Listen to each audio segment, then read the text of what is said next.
nice thing about this project is the first thing the students have to do is get to know the client, in this case being Ricky, and saying, you know, what are his limitations, what are the things that he really wants to target, and then it's specially designed to fit that. Ricky's a 16-year-old high schooler, so he's still going to be growing, and so we want to make sure it's adjustable. Pretty much we just want to be able to make it, everyone's been working for the same kid. We all have his constraints in mind. When we watched in the weight room at some of his workouts and stuff, when he was doing workouts, when he started to pedal fast, his knees would start to come together and kind of knock.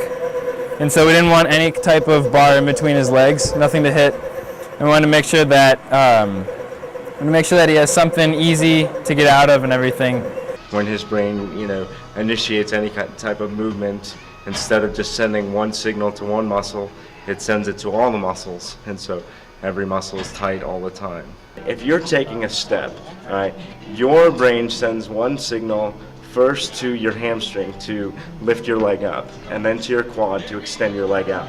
Well, our brain sends that signal, but it goes to all the muscles. And so for me, when I come to a curve, I literally have to stop and take over cognitive control of my body and say, okay, pick your foot up. And so I take over control and basically help my hamstring contract to be able to lift my leg up. If I don't, I'll drag my foot, and that's why if you see me normally walk, I drag my foot, because my quad and my hamstring contract at the same time. So through the programs that we're doing, can we totally change it? Maybe not. But what we can do is slowly try to help the brain rewire itself, you know, to train some of those patterns, especially being a brand new pattern. It'll help him, you know, just be able to be more active and actually ride a bike, because right now I don't think, because of his mobility issues, that he could ride a standard bike. He's pretty independent now, but obviously being able to ride the bike and have it will make him more independent. His strength improves each week. Like, he's able to, if I increase the weight 5 pounds, he's able to do it, and he's very willing to do it. They actually are looking at designing a series of bikes, so he'll have one bike that's designed just for fitness. So he'll be designed to get a good workout, another bike that'll potentially be used more for leisure, and then more like an everyday bike.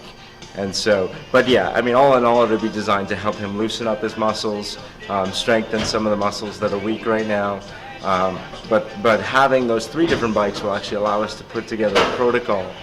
So maybe twice a week he uses the fitness bike, you know, twice a week he uses the leisure bike and just goes on a leisure ride, and then once a week he uses the everyday bike, to see how that'll help his training and what improvements that'll show on his muscles. Great kid.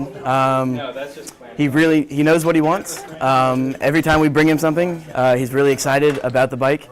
It's more than just a grade. You're kind of making it. We are making it for Ricky and stuff, so we want it to work. But when the engineering department finished my bike and they said that they'd like to continue this project, he was the first person that came to mind, because I had shared with him that they were building me a bike and how I wanted him to come try mine, and now he gets even better. He gets his own bike. So